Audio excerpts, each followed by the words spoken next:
I'm conscious of the time. My wife told me very specifically to speak slowly. I have a knack of speaking quickly, so I apologise. If I'm speaking too fast, please let me know. The shir is tangentially connected to the idea of what's happening now in Eretz Yisrael with regards to the hostages, but not specifically. But it's more a general look at the value of life and what are we able to do, given that Goyim can sometimes come upon us with some strange things. So, there's a shir I give in OC, and the title is just sort of how I give them a way of doing it. But Hatzolos Nefesh B'Nefesh, which is the idea of using one life to save another life. And the question centers around, can you save a life or many lives at the expense of someone else? So we're going to talk about a case of, it's actually a case brought about probably about 50 or 100 years ago, called the trolley conundrum, the trolley problem. And it goes as follows. It's more pertinent in Australia where we have trams, but there was a runaway tram or a trolley or a train, whatever you feel most comfortable with, that was on a course to collide and kill with 5 people further down the track. And there's somebody is in a position, a driver or a bystander can do something to divert the tram or the train, whatever it is, and they can kill only one person who's on a different track.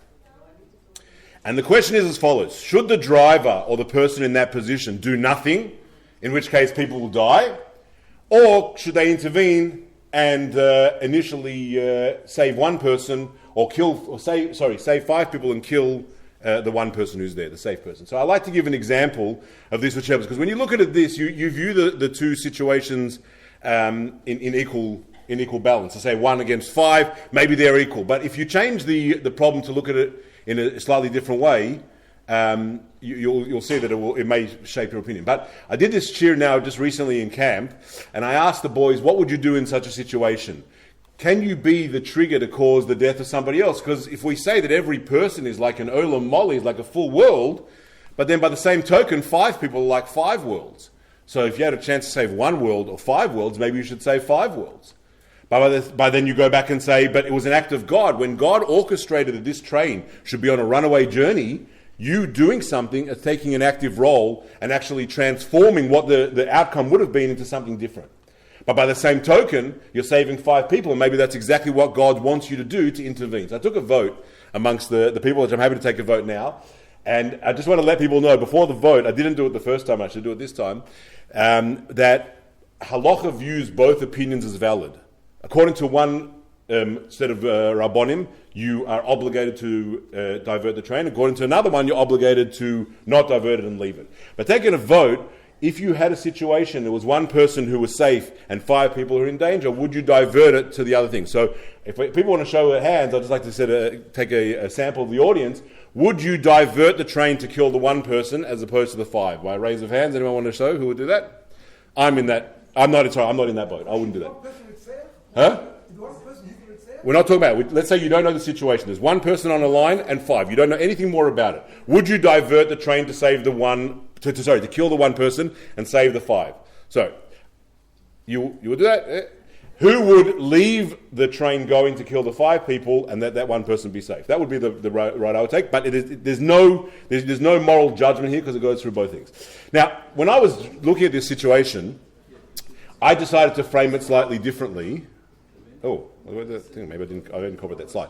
I framed this differently. What happens if, opposed to the one person being just an individual, maybe that 1 person is a train worker who went and filed a proper report isolating the train line, and he did all the required occupational health and safety things he needs to do, and then there are 5 hooligans who are in the tunnel sitting there graffitiing, and they're on the line, they're going to die. Would you view it as the same thing? And when I asked this in camp, the boys said no, they wouldn't. They'd say the 5 people who were there unnecessarily don't have a right to live at the expense of somebody else who went through all the safety precautions. So what are the major things to look at in this idea? So there's basically, we want to analyze the following 4 ideas, and this is what's brought up in halach, and this will help us sort of form the key concepts around how we'll paskin. So when you look at death, everybody's going to die at some point in their life. If a person hastens their death, as tragic as that is as far as time, that only is hastening something that's inevitable outcome. Everybody's got to die. So do you avoid death at all costs? Is that something we should try and do? Make sure nobody dies? Everyone's going to die at some point. And do you have the right to interfere with the Eibish's plans? If God has designed that a person should die, designated a person should die, do you have a right to interfere with that? So there's a halacha brought in Shulchan Aruch. Obviously, we know you're not allowed to hasten someone's death, but there's a halacha brought in Shulchan Aruch as follows. If a person is called a goisus, they're on their deathbed, about to die, and every time there's a guy next door who's banging his hammer, a carpenter's banging, and every time the guy bangs his hammer, you see the person stir. While you're not allowed to do anything to hasten the death of the person, you're allowed to ask the carpenter next door to stop banging his hammer so the guy can die peacefully. So on the one hand, you don't avoid death at all costs, but on the other hand, you're not allowed to actively participate in that. And then it goes to the same thing of murder. Well, what's the difference between murder? If everyone's going to die, then what's murder doing? It's just bringing the idea of death closer. I'm happy with the question, yeah? You want to say something? It's a different concept from what perspective? The result in the person is the same. They're either alive or dead. It's only whether you're the perpetrator of bringing that death closer. So you're right, it is something that's very important, but the end result is the same. The person's died, correct? So even if what's happened to I'm not saying that this is my opinion on life. I just want to explain that the idea is that what is murder? If death is inevitable, then murder is your action in hastening someone else's death. Now, if you save 5 lives but kill 1 person, are you considered murdering people, or are you considering saving 5 people? So these moral quandaries are what's going to bring us to the halachic conclusion. Because if you can sacrifice 1 limb to save the rest of a person's body, well then maybe that's the idea of saving rather than murdering. Obviously, Hashem's plan is that you're by that trouble as well. You're saying you're in that position. And whether you should do one or the other. Of course. And that's what I was saying beforehand. Halacha views both opinions as valid. But we're going to see that there's going to be some more discernment in how we do it. Next, what does it mean, Hatzolos Nefoshes? Hatzolos Nefoshes means saving lives. Does saving life override the whole Torah? Well, usually we say that there is, every time you have a chance to do a mitzvah, or to possibly violate a mitzvah, you're supposed to violate it unless it's one of the 3 cardinal sins where you're not allowed to do that. But then we'll go back to the same thing about saving a nefesh. It's called hatzolos nefoshes. That's a really strange expression. It's not called hatzolos gufim, it's called hatzolos nefoshes. A soul doesn't die. We know that the whole concept of death, just to take on a tangent, the Rebbe explains in a Maimah, the reason death came about in the world was because it's really an end to evil. But the concept of death itself doesn't affect Kedusha, doesn't affect holiness. So a soul never dies. It comes back again, goes up to Gan Eden, does lots of different things, but it never dies. So really death and saving a person is just stopping the separation of body and soul. And next, and I'll tell you why it's important to look at these things in a second, and do we have a right to interfere with Hashem's plan, like we said before? The reason why it's important to look at these things is because when halacha will come along and say, for instance, let's say the halacha is paskin, that you're not allowed to divert the train and 5 people have to die. Well, a person might think to themselves, well, that doesn't seem fair because 5 against 1. But once you start evaluating life as death is not an inevitable, death is not the end, but death is just another stage in life, then it really changes your perspective of what happens when Torah says to follow and do this particular course of action, you're not killing per se, but you're changing the stages that a person goes through. You perhaps rephrase the question, what if your action, if you do nothing, Yep. 5 people die, or does 1 person die, versus you doing something? No, so if you do nothing in that trolley conundrum, 1 person lives, he was never in danger, and these 5 people have died. So right now this is where you'll see that the halacha will take a turn, is those 5 people are in the firing line. They are the people who are in danger. If you do nothing, they will assume, in the scenario presented, they're going to die. That 1 person is 100% safe. They will not be affected by it. As we'll see, it will come up in a lot. And the last thing is redness of blood. I just bring this up because this is what the Gemara brings. Let's see how it prints out. That talks about that. Who says anyone's blood is any redder than anybody else? But maybe some people are more redder. Maybe their blood is more important. What happens if a person was going to go on and invent a cure to a disease, whereas these 5 people will be hooligans and end up in prison for the next 20 years of their life? So, do we have that right to make the discernment of who's who? And also, there has to be an exception to every rule. But these are just more concepts to think about. All right, what are the sources? So let's look at some actual Torah. So yeah. why is it called Hatzolos Nefoshes? Why did you say because Hatzolas Nefashos means saving of a nefesh. Your nefesh never dies, but there it's the saving of the pain that the nefesh is going to have from the separation of the body. I didn't answer that before. Sorry. So it's what you're not actually saving the neshama because the nefesh is already there. However, what you're doing is you're saving. That's according to one opinion. You're saving the separation, or alternatively, you're saving what's called the nefesh achiyunis, which is the bond that connects the body and the soul. But the soul itself never dies. So this trolley conundrum only came up 100 years ago. But we have Torah that has something that's much earlier. So there's a couple of sources we have in Torah. I just present them first, then we'll go through them. The first is the pasuk in Torah, which tells us that you need to try and live. So it says, the pasuk says, "Ushmartem es chukoisai, ves mishpatai asher yasa oisem adam v'chai bohem ani Hashem." So you should observe my statutes, my ordinances, different types of laws. And the key words here that a person should do, v'chai bohem, and you should live by them.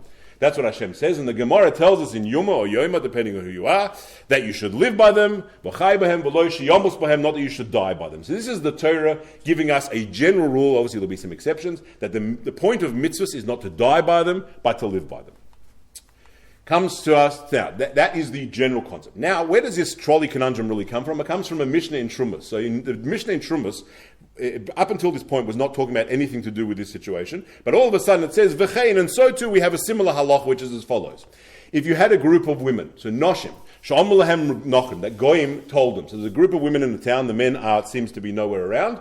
And the Goyim come upon the town and said, Snu achas mikem, give us one of you on a tamem, we will have illicit relations, we will take that person and we will defile them. We will be inappropriate. V'im lav, and if you don't give us somebody, harinu metame es kulchem, we're going to be metame, we're going to have our way with all of you. So either all the women in the town or one person.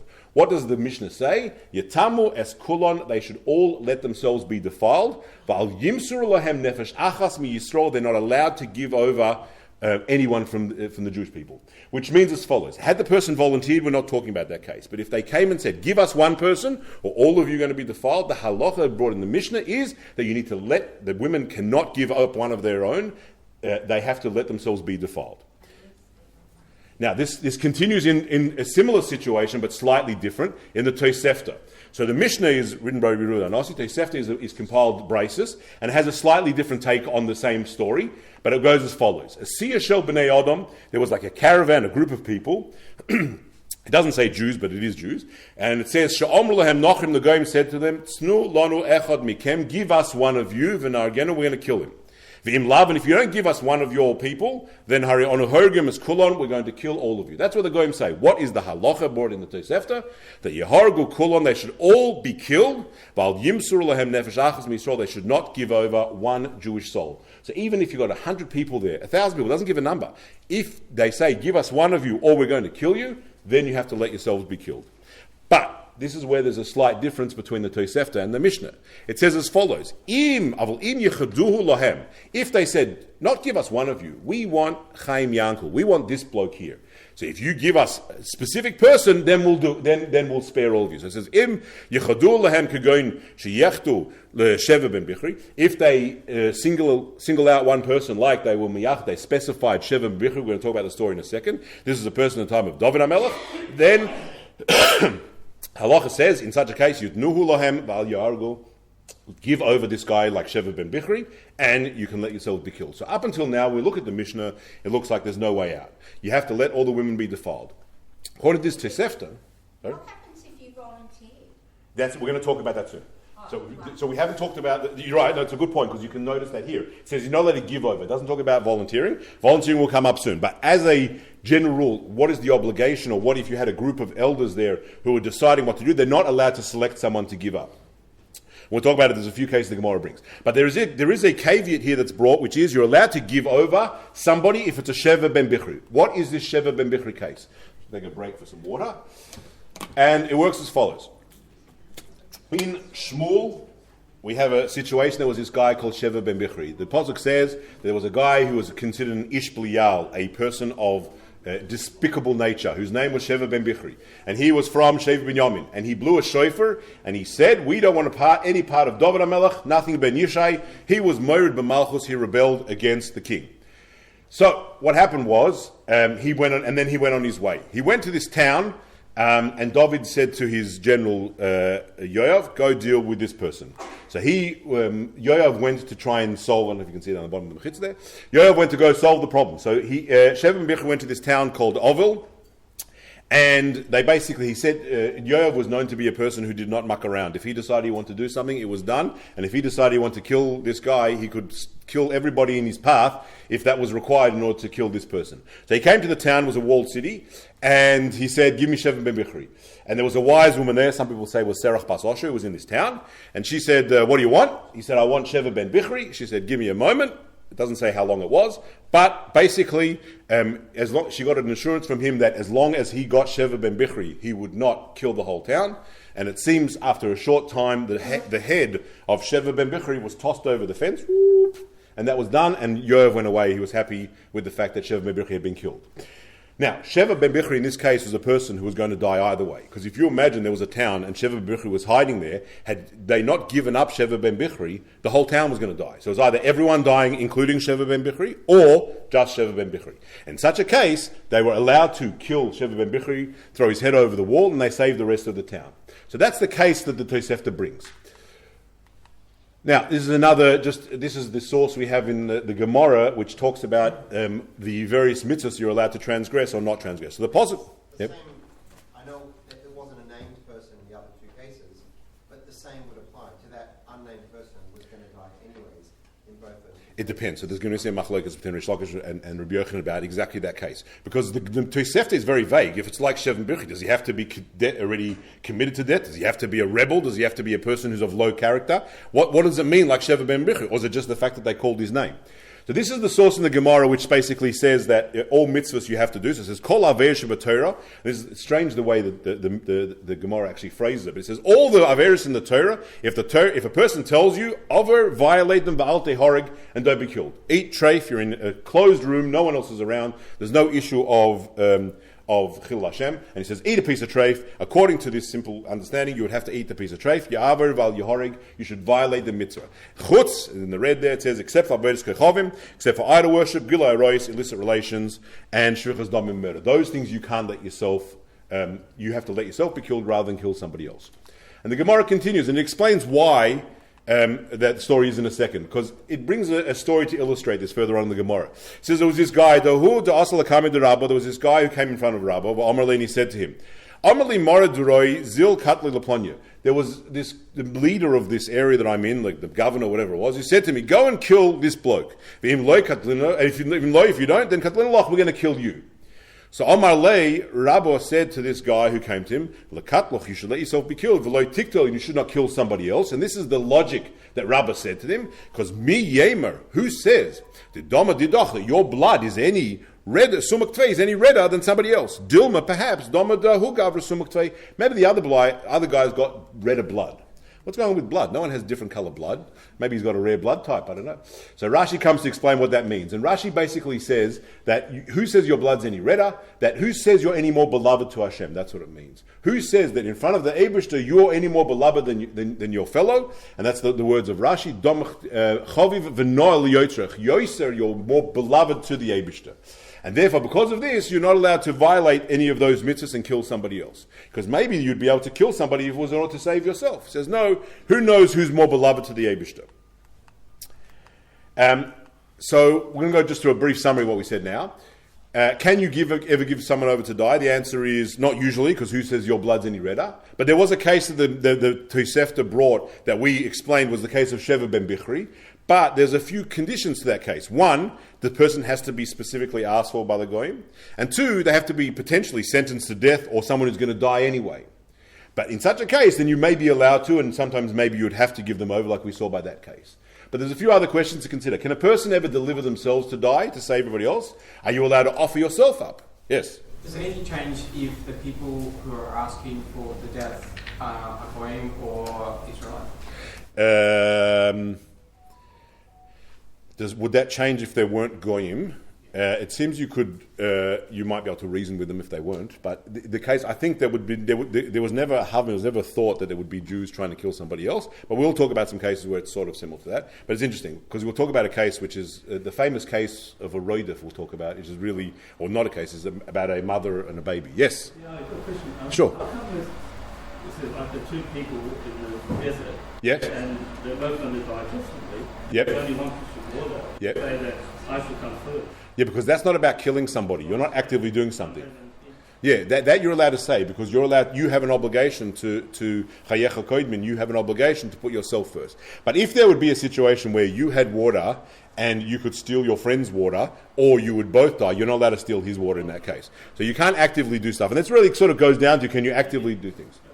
And next, can you deliver yourself? We're going to talk about that in a second. We have a few cases of that, which was Yonah. Also have the Frierdiker Rebbe had Mesiras Nefesh v'Chinuch. The Frierdiker Rebbe said when he was in Russia, and people challenged him, how come you're putting people's lives in danger and your own life in danger? For Chinuch, Chinuch is not one of those three mitzvahs he said before. And he said that Chinuch is the basis of all the mitzvahs, so it's important. And also, can a person jump on a grenade to save somebody else? Situations where you can put yourself there to save somebody else. All of these contribute to this question. All right, so what's the correct, or what is the halachic angle to take in such a situation? Is everybody equal? So there's a machlokes in the Gemara between Reish Lakish and Rabbi Yochanan. And it says, if Goyim specifically ask that a person should be handed over, are you allowed to give them over under all circumstances? So they say, give us this person, we want Chaim Yankel, can you give it to us? So the machlokes between Reish Lakish and Rabbi Yochanan. Reish Lakish says, you're only allowed to give that person over if they were going to be subject to the death penalty, like Sheva ben Bichri, who was already a bad person, who was already guilty. But Rabbi Yochanan says if the person would have been killed if they were left with the other people, then you can hand them over, even if they're innocent. But had it not been such a situation, had they were not going to die, you would not be allowed to hand them over. So everybody in this situation says, if long as the person was going to die for whatever reason, either they were guilty of treason or they were going to be killed innocently, but if they were not going to be killed, like our case we had on the rail lines, had you had that one person who was working on the rail line, that person would not have been killed. So according to these two opinions, that person, you would not be able to hand them over, you would not be able to make that choice. But according to both those opinions, it needed to be specified. It needs to be specified. It has to be specified. If they're not specified, the Mishnah stands, you can't force somebody to be given over. So are you, if in your conundrum example, Yeah. it's 5 and 2, will that suddenly change? No, but what happens if it was 5 and 10? Or let's say it was, the 5 and 10 wouldn't make a difference. Well, I mean 5 and 2 because the point is that it's still too specified. It's not specified in any situation. You'll see, we're going to come back to the case in a second. So who do we paskin like? So this is where the real difficulty happens. So Reish Lakish, there's a couple of people who paskin like Reish Lakish, and there's a couple of people who paskin like Rabbi Yochanan. So we have Rishonim and Achronim. So the Ramah and the Taz, well, the Ramah actually goes both ways. He brings both opinions. We don't know who paskins like. In Shulchan Aruch, it also doesn't say who paskins like. So according to the Rambam, paskin like Reish Lakish, which is strange because we always paskin like Rabbi Yochanan.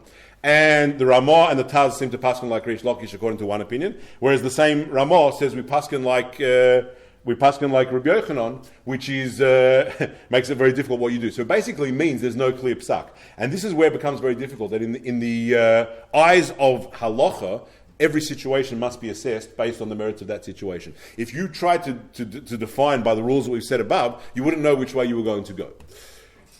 So let's go a little bit back of the whose blood is redder argument, which may help us contribute. So you're not allowed to kill someone to save your own life because who says you're more important? But if everyone's going to be killed and only one person is going to be killed, then it's not about whose blood is redder. So this is brought up in a more modern day shayla, that if you had a situation like we said before, where they're going to come into the town, they're going to kill everybody or they're going to kill one person, that person is going to die regardless. So therefore, maybe that the argument of whose blood is redder wouldn't apply because that person's blood is going to be spilled either way. So therefore, maybe you would say in such a situation that Pekuach Nefesh could push the whole Torah off. But in that case, in the case of where the Goyim are demanding a woman to defile, there's no question about redder blood because no one's going to die per se. So even though the woman will be adversely affected, the redder blood issue, which is death, is not necessarily in that case. So it's just some things to think about whether this argument of redder blood, does it apply under all circumstances? But in the Tosefta, it wasn't. It didn't mention anything about redder blood. The redder blood's from the Gemara. In the Tosefta, it was all or one, and it was still you can't do it unless it's a specified person. The specified person, yeah. But that case should still mean. But about the women. The women that have to let themselves all be defiled. Even in the Tosefta case, it was still before it brought the Sheva ben Bichri, yeah. It says you're not allowed to do it. You're not allowed to do it. Yeah, but they didn't specify anyone there. Logic, They didn't. even if it's not specified, that person, everyone was going to die. But that goes back to the Machlokes Reish Lakish, and I'll explain in a second because there'll be a slide to explain it. So there's also a separate thing at play. It's not just about the whose blood is redder, and this really comes into the moral quandary. There's an idea of goyim, of not assisting goyim killing or defiling Yidden. And that's why if you look at the Lashon, I didn't quite go back to it, but the Lashon of the Tosefta and the Mishnah is that you're not allowed to, lo yimsuru nefesh achas misrael, you're not allowed to give over a Jewish thing. Not when the person offers themselves, you're not allowed to actively do that, because there is a separate prohibition of giving over Yidden to Goyim in order for them to be adversely affected. And that has nothing to do specifically with a halacha or a geder, but it's more the idea of not giving over Jewish people. We don't give over our people to be harmed, and if the Eibishter decides that's the way it should be, we rely on the Eibishter as the arbiter of that decision. Okay, can you offer yourself up? So the Gemara is going to have an interesting story. There were these two brothers. It's a strange actual Gemara. The Gemara in Tainis talks about days which are a Yom Tov. And there's a particular day which is a Yom Tov because a terrible ruler died. But why did he die? Because of this story. There was two brothers who don't sound very Jewish, but they were tzaddikim gamorim Rashi tells us, whose name was Lulainus and Papus. And they were two brothers. And it says as follows, that there was the daughter of the king, the princess was killed, and they found her, and he said that it was the Yidden who did it. So they said, basically, give us someone, or we're going to kill everybody. And these two brothers, Linus and Papus, they confessed to the murder, even though they definitely didn't do it. And by their death, they were able to save all the Jewish people. And Rashi tells us they were considered tzaddik and gemurim. So when I gave this shir in camp, someone asked a great question. They said, why did two of them have to give up? One of them could have done it. Could have said one person was the murderer. Why did it have to be two? I don't know the answer to the question, but it was an excellent question. But the point was that both of them gave their lives up in order to be able to save their whole community. And the Rashi tells us they were tzaddikim gemurim for doing that. So there is certainly room to say that a person can offer themselves up in order to save other people. And we see other examples actually of that as follows. So the Frierdiker Rebbe says you can be moser nefesh for chinuch, as we said before, because it's for all mitzvahs. The Rebbe actually, the Rebbe brings a story himself, or someone says about the Rebbe, that he went into war-torn Europe as it was the war was raging to get a Calabrian esrog. Now Calabrian esrog is not something that a person would have to give up their life for, but the Rebbe himself endangered himself in order to get a Calabrian esrog. And the Rebbe explained on another occasion, not on that occasion, but I think it would apply, that a chassid doesn't make a cheshbon. When you start evaluating and weighing up, are you allowed to do something or not allowed to do something, that's when the halacha comes into play.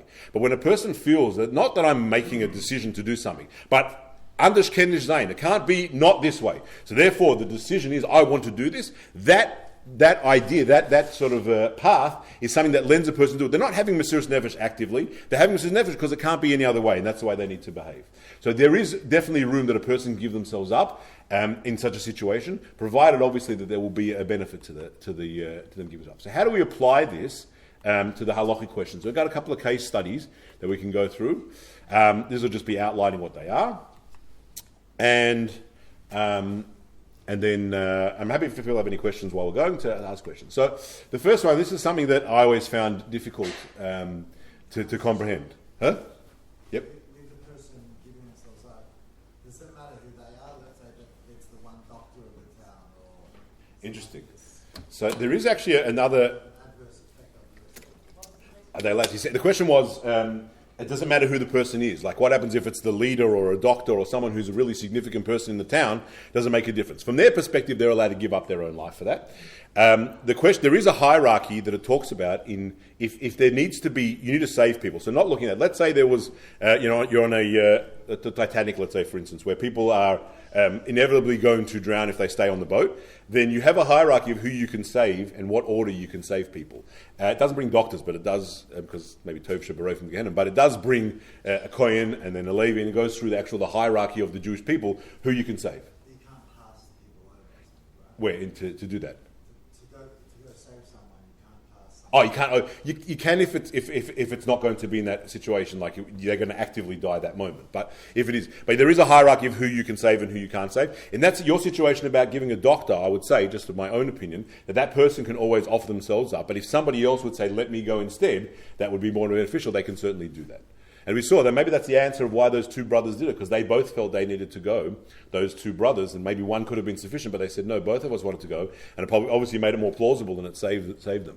So capos who were assisting, the Jewish police who assisted the Nazis during the war. I'm not passing judgment, I'm just saying that I know that it became a very sore point, obviously, after the war, and people who took on that job felt that they were doing, they were doing it for themselves. They were saving themselves because maybe they weren't killing anybody. Maybe there was a logic. They were just assisting the enemy. They were saying, well, nobody's dying as a result of this. We're just getting benefits and then helping the Nazis, what did it say, find Jews, but they're not actively killing them. That could have been a logic that they said. But we said previously that there's a separate issue, and this is where it really comes down to this issue of the kapos, that all of the sources we said showed us to say that Jewish blood is not cheap. You're not able to go out there and give up Jewish people. You can't go out there and say, yeah, you know what? I'm going to help somebody. I'm going to help myself by giving somebody else over in order that I should get benefit. That seems to be a big no-no as far as the halachic perception is, because that means that you're actively giving somebody over into the goyim, and we don't do that. And in Mitzrayim was similar. So, no, exactly. So opposite thing. So I'll tell you, I'm happy you brought that up because I brought that up in Shirosa. So it says that the people who were the taskmasters, the Jewish taskmasters, allowed themselves to be whipped when the Jewish people weren't able to provide the bricks, and they became the zakenim. Not just that. This is something unique because it's not very common. The Rebbe, we know Dosan and Aviram, who were troublemakers who constantly reoccurred throughout time. The Rebbe in a Sikha explains that even Dosan and Aviram, who looked like they were people who were nefarious and against Moshe Rabbeinu, were also actually Oyev Yisrael, lovers of the Jewish people, because every time they had a taina against Moshe, it was all for the benefit of the Jewish people. The Rebbe was even matzdik Dosan and Aviram to say that they were takas masters, according to one opinion. That's why they had some benefits, but they gave up themselves to Jewish people. So even people who we look at as being terrible, they were still zocher to leave Mitzrayim, and they were considered Yidden who sacrificed at least their physical body for the sake of other Yidden. So yes, it is the taskmaster. Yeah. It almost seems like groups like Jews for Gaza are almost going down the same road, aren't they? They're probably ignorant and they have like a really weird perception of the world. But you're right, if they actively do stuff, if they actively fund Hamas, that could be definitely something down there. I mean, yeah, but exactly that point. You can be ambivalent, you can be silent. You don't have to actively go out there and protest against Jewish people. You don't have to actively talk about Jewish people being given over into the hands of the goyim. When you actively do something, it doesn't matter whether your position will help or not help, but your action that you've done has shown that you're a person who's happy to give over Jews into other people. So yeah, there's definitely room to say that if someone would support someone who's against Yidden, it's exactly the same idea. Yes, sorry. So, for example, the protesters who've got young, useful idiots. Yes. Is ignorance an excuse? In regard, as long as their protesting is not adversely doing anything, meaning if they fund them would be a different story. So that's what Alan said over here. If you had them, if they were actively doing stuff by funding these organisations, that could be a problem. Yeah. Ignorance can only get you so far. I once they say you can only use that excuse up. You can't say I didn't realise that a gun when I shoot it at somebody is going to kill them. I thought it would only graze them. So there's a limit to where you can use ignorance. And we saw also from the case, even if it's not even certain death or defilement, you're still not allowed to give somebody yourself up. So you can't do anything to save yourself at the risk of somebody else. And just morally afterwards, I think I know my Zayda and my grandparents, none of them, Baruch Hashem, they were around during the war, but they were never in even any ghettos, or they'd hidden in different parts during the war. But I know that afterwards, the capos were looked at. If you knew someone was a capo, that person you would not marry into their family, you would have nothing to do with them, because it just they become pariahs. And it could be that their nature, the type of people who did it, I'm not passing judgment, gravitated towards that, but they were definitely viewed terribly after the war. Yep. In a country like America where there's a death penalty, Yep. does that mean that you can't work as the police? You're saying for Jewish people getting to that situation? Well, yes. If you join the police of a state where there is death penalty, you might be facing a situation where you might have to go and arrest somebody who is going to end up on death row. So does that mean you can't? So it depends exactly whether they're guilty or not of the crime. Helping in that situation, I mean, I'll give an example, just unrelated, but Torah, we have death penalty obviously in Torah, but there's actually two types of death penalty. I remember Rabbi Shmuel once gave a shir about jail. There's the closest thing to Jewish jail is being in Arim Miklat. There's no such thing as jail. If you violate an Avera 3 times, Beis Din put you in a cupboard, starve you, feed you things, and you die there. So there's no real idea of, there's many different ways that Jewish people can be killed that aren't just according to the standard Daled Mrs. Bezdin, the 4 things of Bezdin. So in that situation, if you're helping a person, if you're helping the general public be safe by giving them over to the Goyim, there is a possibility that will be okay. You don't want to go into all possible scenarios. This is more a situation where everybody's in the same boat, and some people, I remember from Animal Farm, all men are equal, some more equal than others.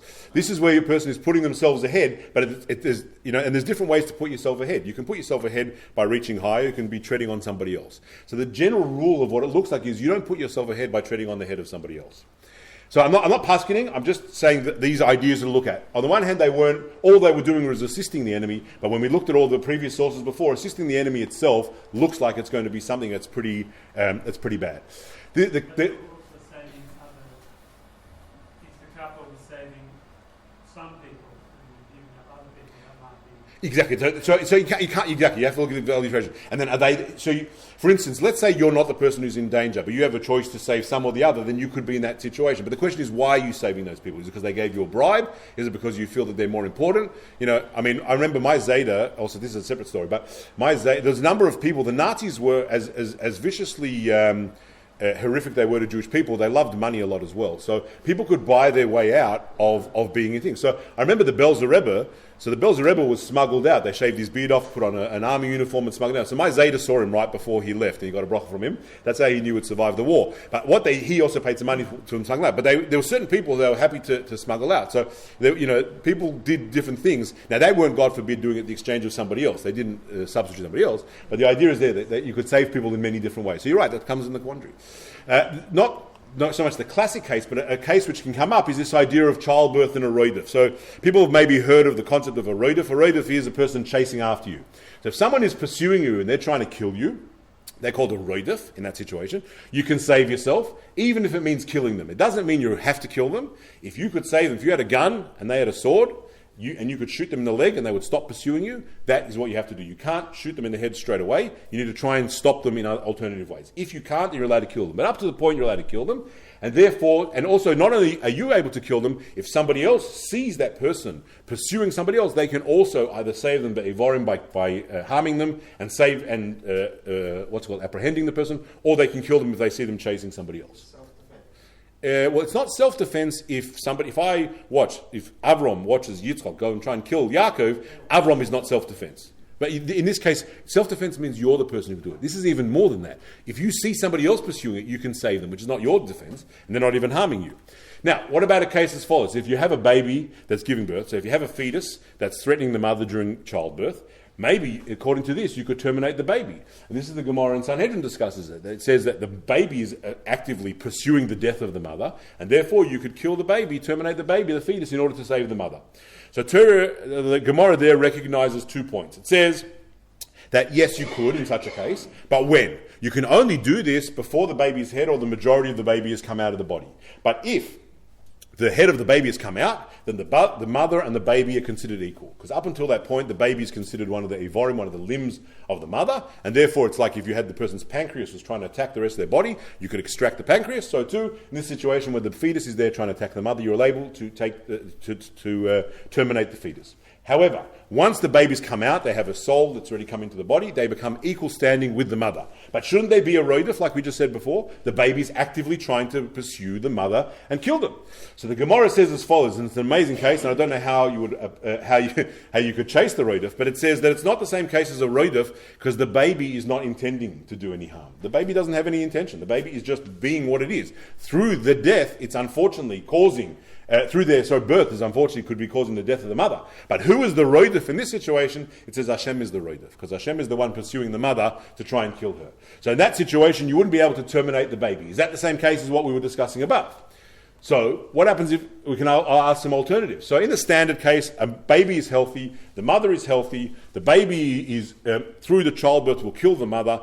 That case, you can't terminate the baby if it's already come out, but if it hasn't, you're able to. But what happens if the baby is going to die anyway? Let's say it's got Tay-Sachs, it's got some form of disease that means it won't live more than a certain amount of time. Are you able to kill the baby when it's trying to kill the mother? Because it's not the same thing. The baby's going to die anyway. All you're doing is hastening the death. There is a tshuva with the Ponimiros who says that yes, in such a case, you'd be able to terminate the baby if the mother has a greater chance of survival, and then the baby will almost definitely not survive. In such a case, you'd be able to. The amount of time. What, 3 years, 8 years? This person has this, and it's a 20-year capacity or 2-day capacity. So in the case of the polymerase, it would have to be within a short time, while the baby's still young. Couldn't see the baby's going to eventually die, or it's going to be susceptible to an illness. His mocker is based on the same thing, that in such a case, the baby is like that machlokas we had about the person, Sheva ben Bichra, who's going to die anyway. If they're already going to die, because God has decreed upon them death, so therefore all you're doing is hastening that person's death. They're going to die in an immediate format. But everyone's going to die at some point, so you can't use that logic to say like 20 years down the track. Is a baby 30 days old just a shema anyways? Or No, you don't know. Baby 30 days could be, 30 days old could be that it's going to be a ben ches, but it's still considered a live baby in and of that thing. Because you don't do a pigeon. Which is up to 12 months. Yeah, so in that situation. So there is, the quantification they give is within a short time period, but there's definitely room for movement. You had a question? Sorry. Are you the potential issues in this case, for example, if the mother knows that the baby is caused to lose her life, Yes. and the mother specifically says, baby, don't worry about me. Yeah, they're allowed to do that because she can give herself up. But the question is, what happens if the mother's unconscious? And what happens if the father's not available? So there has to be questions that could happen on the spot. The mother's not, let's say the mother's sedated, she's unconscious. And there's no father on the scene, is not available. And you're in the hospital, and you have to make a halachic decision. The Rabbanim have to make a decision like that on the spot. So you're right. The mother can give herself up the same way that those brothers gave themselves up, somebody else can give themselves up. But if you had to make that decision, could you decide? And the answer would be, unless you knew for a fact that the baby was going to die, you would have to say no, and they become equal standing, because you're left with what the Gemara says. Yeah. Yeah, sure, no problems. I want to make sure we have to finish it. Okay. There's only a couple more things. We'll go back to the original question. And the answer would depend on how we paskin above. If it was according to Reish Lakish in such a situation, you wouldn't be able to kill the baby because only a person who is nefarious like Sheva ben Bichri, whereas Rabbi Yochanan was more mekel and would say you would kill the baby in such a situation. That was what the Ponemir is paskined in that case. All right. Hijack plane, 9/11 or 11/9. They didn't like this, the Americans, because really, according to Australia, it should be 11/9. But 9/11, it was a terrible, terrible situation. What do you do in this? You have the same situation. You have one plane which has got running into a building, running into something else. So they're considered a roidif, even though they're not trying to. The plane itself is considered a roidif. So you could save yourself by shooting it down. But can somebody else shoot it down? Also, what happens if the plane is threatening a building? And Yechiel said before, and let's say there was inevitable they were going to die, and there was 100 people on the plane and 1,000 people in the building. What happens the other way around? What happens if there was only 10 people in the building and there was 100 people on the plane? Would that change anything? Would it make a difference of being able to shoot down the plane in order to save the people there? And would it make a difference of which had more people? Seemingly, the people on the plane are going to die anyway, because I don't know the statistics, but it's in less than like 5% of any plane that has been hijacked and overcome and having a successful landing. So it's extremely rare that a plane should be able to land afterwards, which means that the people on the plane were basically going to die in one form or another. Even if the plane, they overcame the hijacks, I think which happened, one of the ones, the plane was going for the Pentagon and one of the other ones, and it's very hard to land the plane once something's happened. So the people on the plane were almost inevitably going to die in such a situation. So it becomes a real quandary. As I discussed also at the time, from a building perspective, the reason that the Twin Towers fell wasn't specifically the impact of the plane, it was actually the jet fuel and the heat of the jet fuel melting the building. So it would make a difference in that situation because... That's not mafia. Okay, I'm not getting involved in that. I don't know exactly what... I know... Because the mafia controlled the concrete. It hadn't been properly built with concrete... that's what you're saying.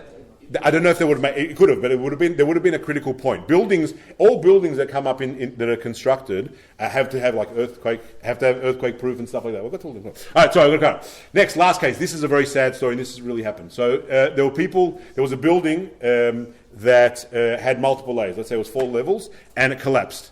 And they want to try and save people. So they wanted to bring excavators in, which is the same thing that happened at Twin Towers, to try and get to the lower parts of the building to save the people who are there. But if you do that, anyone who's in the higher layers of the rubble that you're removing, you're going to kill. What should you do in such a situation?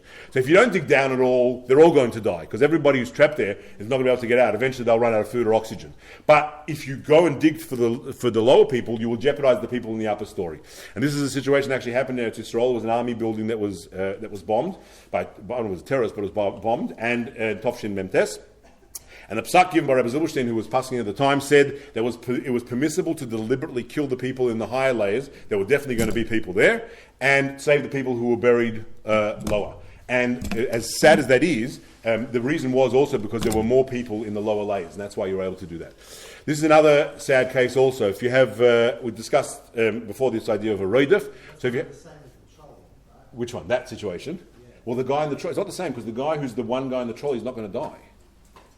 That one guy in the trolley conundrum is not going to die. You've got one lane. If you leave the thing the way it is, that guy's going to survive. He's never going to die from this trolley hitting him.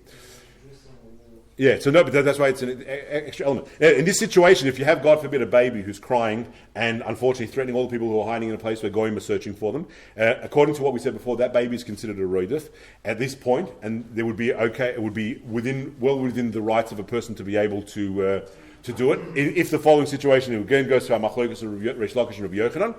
But the question is, are you able to do it? According to Reish Lakish, you would not be obligated to. But according to, but it seems that you would be able to. According to Rabbi Yochanan, you'd be able to, God forbid, kill the baby if it needed to be done. And unfortunately, I think that situation happened a number of different times. So let's go back now. What's the bottom line? Let's go back to our conclusion. So we've got our tram coming again.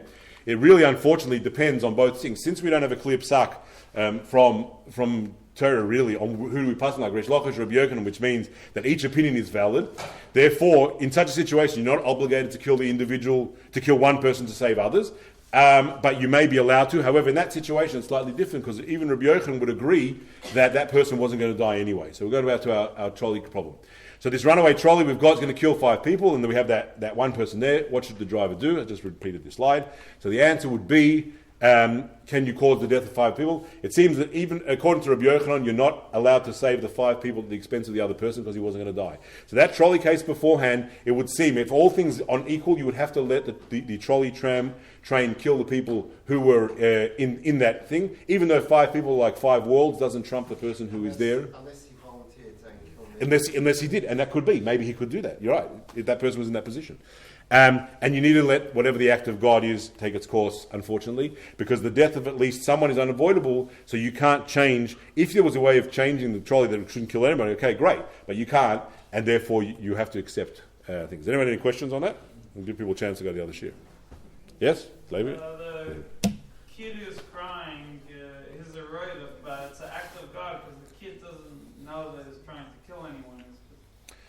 Yes, it's true, but in that case, it's not the same as the mother necessarily in the baby because it's more active. But you're right, because if the baby doesn't soothe, maybe it's an active thing. But yeah, it's a fair point. Yes? In self-driving cars, Yes? these concepts are very much used, and the logic and the ethics are built into the software. Interesting. However, Yeah. it should be noted, and I'm not sure that this is absolutely conclusive, but in general, the software of these cars is far superior to the handling that a human can make when driving a car. And so, in a sense, all of this is academic when it actually comes. They certainly apply this to the software, but at the end of the day, the car, in situations that they can predict, the car automatically will perform better than the human. The question is, could the person be culpable who wrote the program to say you should save this person, not that person? That's an interesting sort of quandary. It's something called groma. When you kill via groma, which means you kill indirectly, it's considered potter midin yodin chayim midin shemaim. The Gemara has a few cases about that. Yes, Yaakov. Sorry. When the percentages take into place, for example, Numbers, you're saying? baby, no, not numbers, percentage chance of something happening. Okay, yeah. Baby crying, stopping, like it may not cause, like you don't know, when you don't know the for sure outcome. With a trolley, you know what's going to happen. But sometimes here, there are cases where you're making assumptions that if you do this, it's going to save. You're making assumptions, but you can't really be sure. We can never know. You're right. You can never know the future. You can never know. Exactly right. So when it comes down to it, this is where it really comes down to it, what the result is not your cheshbon. The result is going to be God's cheshbon. If you paskin that you're going to let the 5 people die, exactly that. There's a power outage and then the tram stops. You have not done anything wrong. But if you decided that you wanted to let it get the one person and you diverted the track, and the same thing happens, that the power went out, the guy never died, but your decision making, which is what halacha is governing here, you can't ever stop the outcome. You're right. But you can only say that you, in the situation, have to make a decision that matches. When you're talking about before about the percentage, what were you talking about, the likelihood of survival? But not putting it is also making a decision.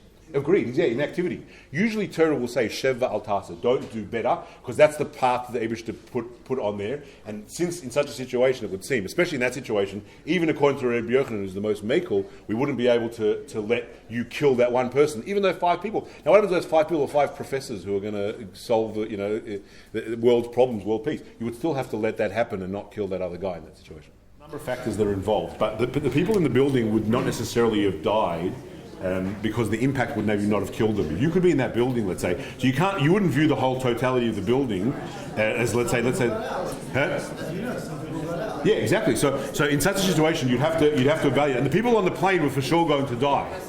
So that way, if you shot that plane down, you weren't killing them because the chance of survival was almost negligible. Because even if it would, let's say it would have been a runaway plane without hijackers there, it still would have died. It was, in that situation, it would have been well within the realms of Allah to shoot the plane down.